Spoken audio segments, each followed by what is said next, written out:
Saya jauh dari agama. Saya belajar agama, mencari sendiri. Namun yang selalu saya alami waktu itu. Ada pertanyaan 15 menit untuk pertanyaan, silakan angkat tangan dulu ya. Baru bertanya 5 orang dengan satu catatan. Pertama, bertanyanya sesudah kita terangkan tadi. Yang kedua, tidak ada urusannya dengan jin. Karena otakmu itu akan berpikir jin terus nanti. Sedangkan saya kan buktinya nggak ada jin di sini.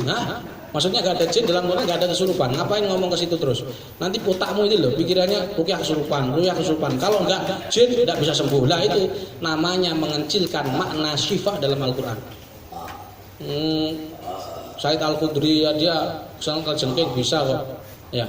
Dah, pertanyaan panitia, siapkan mikrofon. 5 orang angkat tangan dulu. Sebentar, angkat tangan dulu. Dari Kuansi nggak apa-apa, tanya jauh-jauh. Terus dari mana itu? Labusel mana? Oke. Terus di mana lagi? Aceh. Terus go. 5 aja lah. Dari mana itu? Asahan mana Asahan? Gak ada yang tanya Asahan. Manamu? Asahan. Ya wis. Enggak, ini dulu. Nanti masih banyak. Nanti kalau pertanyaan terus, materinya tersekat. Makanya saya nanti pertanyaannya simpel saja, jawabannya juga simpel. Karena nanti kita dididik jadi praktisi.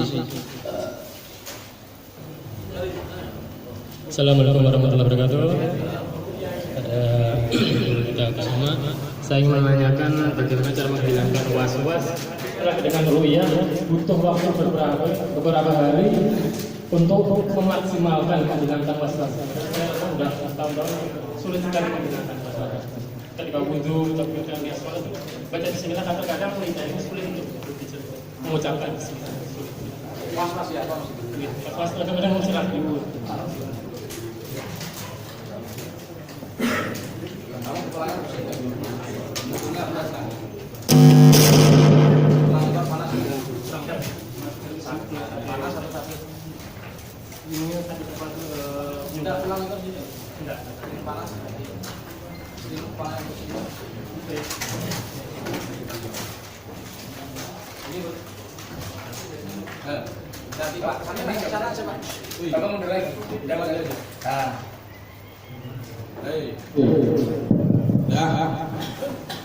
Bagaimana butuh berapa waktu untuk menghilangkan durasi? Sebagaimana saya kata tadi, ruqyah itu tidak bisa dilogikakan. Jadi kalau saya pastikan tidak bisa. Terkadang Allah mengizinkan sembuh 1 kali ruqyah. Tumor saja 1 kali ruqyah ada yang sembuh. Ada yang tidak sembuh? Tidak, ada. Bahkan yang sembuh itu ada 2 kemungkinan. Contoh ya, orang yang 2, ini orang sakit nih, 1 sakit, 2 sakit di ruqyah. Yang muntah-muntah ini, yang kesurupan ini, yang sholat malah, yang nggak sholat, nggak keluar sama sekali. Ini menunjukkan Quran ini tidak hanya untuk sembarang orang, tapi lilladzina amanu, orang mukmin, orang yang nggak sholat, nggak mukmin, diruqyah berapa kali nggak sembuh. You understand? Nah, maka pertanyaannya kalau melihat dari tergantung was-wasnya. Kalau perhatian was-wasnya itu korin, dari korin, bisikan korin, was-wasnya bisikan korin, bisa jadi 3 hari sudah sembuh. Nanti akan saya cek satu-satu kan, 3, 4, 5. Kalau di ruqyah belum sembuh, nambah lagi PR-nya. Ruqyah mandiri. Ruqyah mandiri adalah ruqyah yang dilakukan diri sendiri. Rukmas singkatan dari ruqyah masal. Berarti kamu ruqyah banyak lebih dari 10, lebih dari 3. Ada lagi namanya rok mini, ruqyah mini, janda dan anaknya, ruqyah ruqyah. Maka namanya rok mini. Dan untuk was-was ini maka butuh waktu kira-kira 3 hari. Kalau Allah mengizinkan. Tapi kalau kamu itu sihir, beda lagi. Oke? Nanti akan saya bahas. Nah, apa ciri-cirinya? Oke? Gampang banget. Pokoknya sudah lunas 350, enggak usah khawatir. Oke? Dan kembali ke habitat. Kembali ke habitat saya. Jadi ini ada sihirnya sedikit. Oke? Mari. Apa? Assalamualaikum warahmatullahi wabarakatuh. Ini Gus. Pada saat kita mengintegrasikan diri kita dengan Allah waktu kita mengobati misalnya, mungkin untuk orang lain yang Gus, kita mau mengobati pasien, gimana caranya supaya lebih mudah kita menyatukan diri kepada Allah itu. Sulit saya membahasakannya. Jadi memang bagaimana caranya supaya lebih nyambung, lebih nyambung. Itu yang pertama. Satu lagi, ada istri kawan saya, dia selalu linglung saja, tapi sebentar dia dari sisi materi itu, dari sisi spiritualnya suaminya ustaz, dia kadang linglung sehat. Pertanyaannya gimana cara mengobatinya seperti itu? Terima kasih Gus. Assalamualaikum warahmatullahi wabarakatuh. Cara menyambungkan hati kepada Allah yaitu dengan proses dan bertahap. Makanya sering praktek. Kalau masalah musul ilallah nanti dibahas di luar torekoh, bukan di dunia ruhyah ini yang tepat. Makanya saya bukan mursyid. Nanti silakan cari sendiri untuk menyambungkan hati kepada Allah. Tapi kalau dalam konteks perukyahan, biar kita menyambung ke hati kita, sering praktek. Orang kalau merukyah satu kali dengan orang yang ribuan kali merukyah beda. Ada orang kanker saya itu, muntah-muntah sampai bahkan sembuh. Ada sebenarnya itu sudah dirukyah, sudah saya rukyah, nggak pernah reaksi, nggak pernah kesurupan, nggak pernah saya rukyah beda. Padahal saya cuma bismillahirrahmanirrahim. Berbeda. Bagaimana kok bisa? Nah, dia praktek setahun sekali. Kalau saya tiap hari sudah ada banyak orang sering. Ya? Frekuensi rukyah ini penting supaya memantapkan hati. Kemudian logo itu penting. Orang yang berlogo NU saja dengan logo Jamiah Rukyah saja beda orang melihat. Iya kan? Wibawanya beda, terus keyakinannya juga beda. Makanya sering mungkin pakai logo JRA. Nanti kalau kalian sudah aktif, maka boleh pesan rompi. Nah, orang lihat rompi sudah, setan itu kabur sudah. Apalagi penyakit-penyakit saya yakin punya.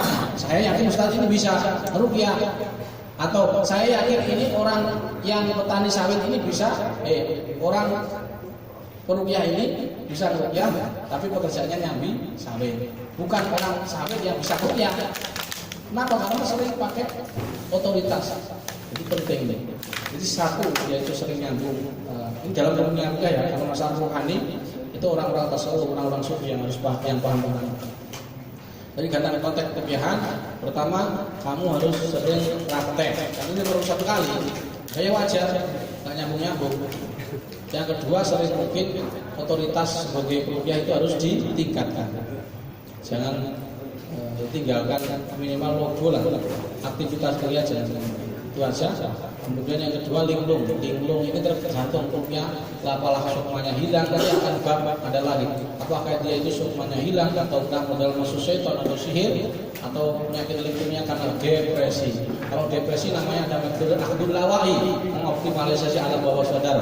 Kalau ada dia kena sihir, temukan bukunya dulu. Kalau linglungnya karena sukmanya hilang, ditarik sukmanya. Banyak faktornya. Linglungnya sebab apa? Kamu kan belum paham. Makanya baru SD soalnya, baru TK. Maka solusi yang terbaik dimandikan di atas tanah dan sering berjemur dan sering makan es degan hijau, hijau. Itu aja.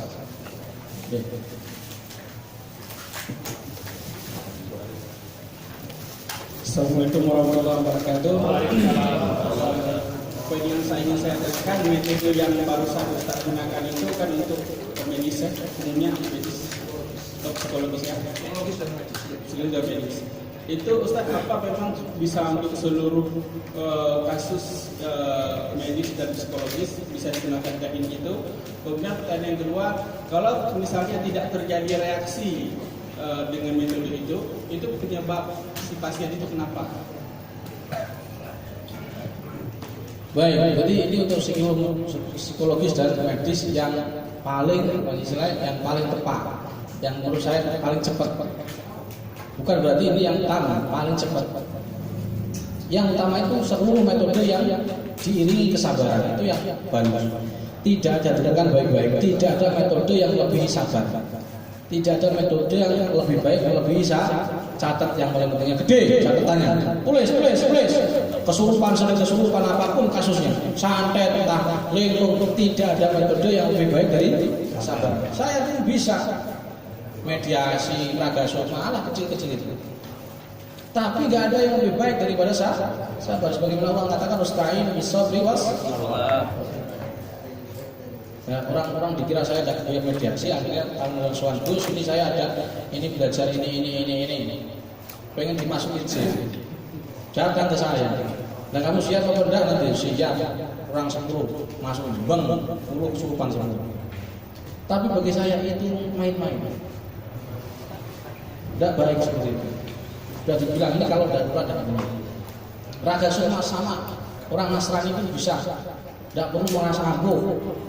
Gak ada orang sakti. Yang ada adalah Allah mengangkat orang-orang yang berilmu dan orang sabar. Maka metode seperti ini itu hanya yang tercepat aja. Bisa dia untuk sekolah penyakit medis. Semuanya. Contoh apa sih? Saya mampu ya seperti itu. Istiqomah sampai 1 sampai seminggu. Jadi Allah hanya bukan rukyah ke 1, ke 2, ke 3. Allah menyebutkan ke kadang-kadang ke 19. Nah itu. Gimana kalau sudah 19? Makanya kamu kalau 1 pindah ke terapis yang lain, nggak sembuh-sembuh. Ada tuh 1 orang di Bojonegoro itu sangat gampang menurut saya. Itu jin RT lah. Tapi karena ibunya selalu panik, habis diruqyahin tak suruh menangani. Sama nih di RA Bojonegoro tangani. Dia ngomong, ini kena sihir itu dia. Iya. Tapi besoknya langsung ke terapis yang lain. Gak sabar kan? Akhirnya ada sembuh. Kembali ke sembuh nangani tim saya. Atau tangan lagi itu belum sembuh. Bukulnya masih ada. Sudah males. Sudah. Ibunya sulit. Angel tuturannya. Angel temen tuturannya. Akhirnya terapinya gak mau nangani lagi. Susah sendiri kan? Akhirnya sabar itulah yang terbaik. Terus yang selanjutnya ada kalau tidak reaksi muntahan, apa yang terjadi? Tidak ada reaksi kesurupan, muntahan, apa yang terjadi? Pertama, ya tulis banyak bingung. Di YouTube saya juga ada. Kenapa tidak reaksi ketika diruqyah? Di YouTube saya sudah ada. Pertama, dia tidak fokus. Contoh, nih, kalau buka matanya teman lihat. Ya kan? Walaupun dia asal ngambek orang seperti ini diruqyah sampai gopel, mulutnya sampai berbusa, nggak akan sembuh. Saya pernah ruqyah tapi ketika dibacain diri ini, tak tinggal. Jadi tidak. Oh ya. Yang kedua adalah dia masih dendam terhadap seseorang yang dia benci. Tadi sudah saya bilang ikhlaskan, ridho. Dia nggak ridho Mas ya, tidak bisa. Saya yakin ini yang ngirim si A, saya nggak bisa ngelepasin. Tidak kan? Maka secara gaib jin Twitter, misalkan kalau gaib ya, atau karena miumnya keluar akan terkunci dengan sifat marah. Yang ketiga, tidak ada jejak rekam penyakit medis. Kepala sudah pusing, punggung nggak gerak, tulang ekor nggak panas. Ada reaksi, saya kok nggak reaksi, nggak sakit apa? Saya nggak sakit. Kalau cuma pengen reaksi ya nggak usah ruqyah, cukup mulutmu buka. Nah masukin jari, masukin jari ke mulutnya, pasti muntah. Betul? Ya kan pengennya cuma muntah. Paham maksud saya? Saya ulangi, kenapa tidak reaksi? Faktor yang ketiga, tidak ada penyakit medis. Kemudian dia bertanya, saya kok gak ada reaksi muntah? Bila ditanya lagi, kamu sakit apa? Saya sakit. Oh kalau pengen muntah jangan ruqyah, cukup buka mulut. Nah, masukkan jari mau, pasti muntah. Betul? Yang keempat, penyakitnya sudah akut. Contoh, silakan besok ruqyah orang stroke. Orang stroke kamu ruqyah gak ada reaksi. Bismillah, Pak, pejamkan mata. Bentar dia buka mata. Ting. Pejamkan mata. Ting. Sulit itu alamat sulit. Karena saraf motoriknya sudah kena. Sulit. Sangat.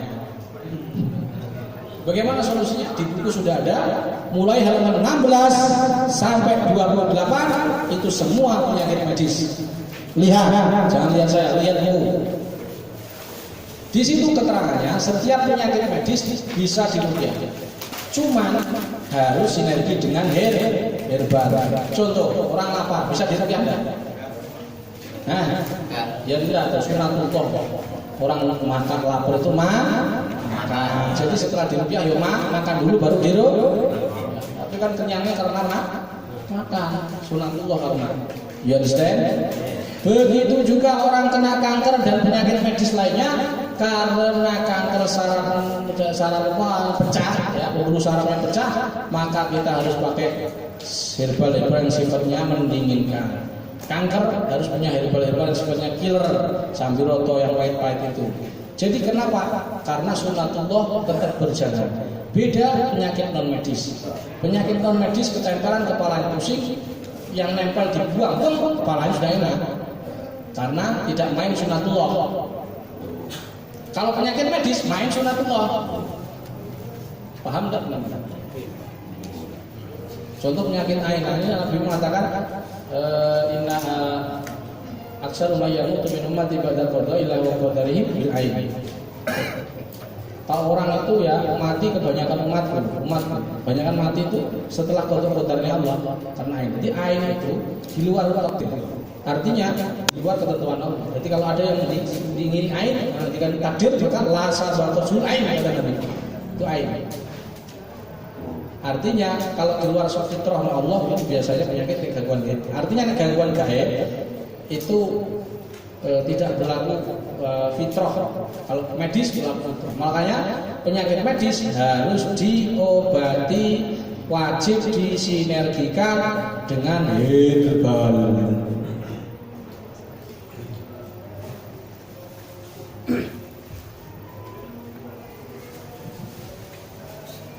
Assalamualaikum warahmatullahi wabarakatuh. Sebelumnya saya mohon maaf Gus Gus Alma dan para Gus hadiah dan sedikit pengalaman saya juga dan Gus Imam Jogja. Yang pertama, saya begitu jauh, masih muda-muda dulu. Saya jauh dari agama. Saya belajar agama, mencari sendiri. Namun yang selalu saya alami waktu itu, saya sempat sama kawan-kawan itu, kita bunuh di sana, kita bunuh di sini, kan dulu pakai ada bunga-bunga mata. Pas itu saya merantau di Malaysia, saya selalu ada di kepala saya, pikiran tadi saya tahu, kadang-kadang mau datang, tapi saya mau ada musik, apa ya? Apa ini? Saya nggak ngerti. Lepas saya berkeluarga, pas di Kota Pinang, saya memanggillah ada di Kota Pinang itu ada rupiahnya. Saya dikasih juga kayu darah di kerok jadikan kerok. Itu saya reaksi, minta alhamdulillah. Saya kembali rasanya ingin mempelajari Al-Quran sampai saya belajar lagi mengkaji Al-Quran. Dengan mualim budi saya selalu bertanya, amalan apa ya mualim? Diarahkan budi saya selama ini diajar. Namun kadang simpan marah saya ini kepada istri saya. Dan saya teringat juga kadang kala selalu membangga orang tua ya, apakah inilah benar saya? Maka saya selalu marah kalau saya lebih percaya main bukan. Daripada kadang-kadang istri saya sendiri, saya cuma jengkel. Udah saya berkuliah, alhamdulillah saya udah sampai saya menjadi pengurus musola. Saya tak dapat istiqomah ya. Apa yang kepingin saya belajar rekor, saya ikutin. Pertanyaannya, akhir-akhir ini dia kembali lagi. Saya kadang-kadang selalu marah lagi. Itu kadang-kadang kalau kerja tuh jam-jam mau sholat itu ngantuk. Itulah solusinya. Terapi apalah yang harus saya jalani lagi, Gus? Itulah mungkin jalan. Assalamualaikum warahmatullahi wabarakatuh. Jadi saya lihat panjenengan ini dulu pernah belajar apa semacam bioenergi, prana, reiki, kundalini dan seterusnya. Saya nggak ngerti itu apa, tapi itu black magic. Saya merasakan itu khodamnya masih ada dan sekarang masih ada, posisi tidak ada. Itu yang luar biasa. Oke? Ini apa solusinya? Taubatan nasuh. Tauhid dikuati. Gak ada penjaga kita kecuali Allah. Wallahu khairun hafidhahu wa huwa arhamur rahimin. Allah yang menjaga kamu, bukan khodam, bukan jin, bukan tenaga dalam, bukan tenaga supranatural, bukan. Allah yang menjaga kita. Maka kalau kamu punya tauhid yang buruk, ya masih ada meyakini selain Allah menjaga, maka tauhidnya berbaru. Maka bentengnya jebol. Jadi bentengnya apa? Bukan pakai jimat, bukan pakai doa-doa, tapi tauhid. Setan ini selalu menghabisi kita. Membenting di kitab Adkar disebutkan, setan kalau menggoda manusia disebutkan akan membuat kita bertanya-tanya. Ini yang menciptakan siapa? Benda ini siapa yang menciptakan? Siapa ini yang menciptakan kamu? Kamu indah orang tua siapa? Ini sampai siapa yang membuka? Lama-lama siapa? Tuhan. Tuhan siapa yang menciptakan? Lama-lama membuat waham, membuat was-was dari diri kita dan kita jadi malas. Begitulah godaan setan. Setan tidak usah diundang aja sudah datang. Semua laat yang namun mibaini aidin khalfi man aimanihim wa syai'in. Apalagi sampai mereka diperintahkan, kita perintahkan untuk menjaga diri kita. Maka semacam itu sifat-sifat setan mulai nampak dalam dirinya, mulai dia marah dari istrinya, mulai semuanya orang tuanya, kemudian malas sholat, ngantuan, sering lupa sholat, sulit itu melakukan ibadah. Kenapa? Yurid yang yaikumul faqra wa ya'murukum bil fahsya.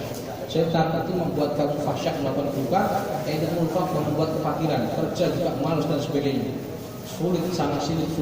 Ini karena pengaruh dari perbuatan-perbuatan yang dulu yang masih disimpan, yaitu perbuatan black magic yang ada di dadanya, yang khodamnya sekarang masih ada di situ. Maka solusinya adalah tauhid dan sabar. Allahu Akbar. Tidur dan ngaji dan sehat kemudian alhamdulillah. Kula yaumil antum ilallahi aqrab wa ala dzatillahi wa semakin hari semakin dekat, semakin taat kepada Allah Subhanahu wa taala.